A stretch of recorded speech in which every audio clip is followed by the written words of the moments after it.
കഴിഞ്ഞ ദിവസം റിപ്പബ്ലിക് ചാനലിൽ അർണാബിനൊപ്പം കണ്ട അണ്ണാമല ഫോണിൻ പ്രോഗ്രാമിൽ സംസാരിക്കുകയായിരുന്നു. അവിടെ അണ്ണാമലയോട് ചോദിച്ച ഒരു ചോദ്യം 2026 തമിഴ്നാട്ടിൽ എന്താണ് BJPയുടെ ലക്ഷ്യമെന്ന് ചോദിക്കുമ്പോൾ അണ്ണാമല പറയുന്നു 2026 ഒരു സഖ്യ സർക്കാരായിരിക്കും അധികാരത്തിൽ വരുന്നത്, അതിൽ BJPക്ക് വലിയ റോൾ ഉണ്ടാകും എന്ന് അദ്ദേഹം പറയുന്നു. തുടർന്ന് അർണാബ് ചോദിക്കുന്നു, നിങ്ങളുടെ സഖ്യത്തിലുള്ള പാർട്ടികൾ ഏത് എന്ന്.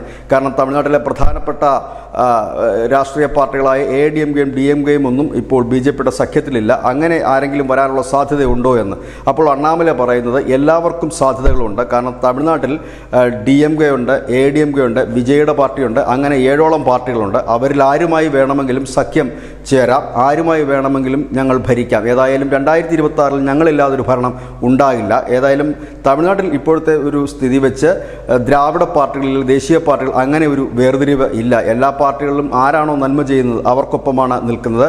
ഇതോടുകൂടി കഴിഞ്ഞ കുറേ നാളുകളായി DMK വേദികളിൽ BJPയുടെ നേതാക്കന്മാരെ കാണുന്നതും DMK പരിപാടികളിലും ഇല്ലെങ്കിൽ BJP പരിപാടികളിലുമൊക്കെ ഒഫീഷ്യലായും അൺഒഫീഷ്യലായും ഒക്കെ പ്രാദേശിക ജില്ലാ നേതാക്കളും മറ്റുമൊക്കെ പരസ്പരം പങ്കെടുക്കുകയും പുകഴ്ത്തുകയും ഒക്കെ ചെയ്തൊരു കാഴ്ചയാണ് തമിഴ്നാട്ടിൽ നമ്മൾ ഈ അടുത്ത കാലത്ത് കണ്ടുവരുന്നതെങ്കിൽ കുറച്ച് ദിവസങ്ങൾക്ക് മുമ്പ് അണ്ണാ DMK BJPയുമായി വീണ്ടും സഖ്യം ചേരുന്നതിനെക്കുറിച്ച് ഒരു പ്രസ്താവന നടത്തുകയുണ്ടായി. ഇതിനെക്കുറിച്ച് BJPയുടെ പ്രതികരണമൊന്നും ഉണ്ടായില്ല.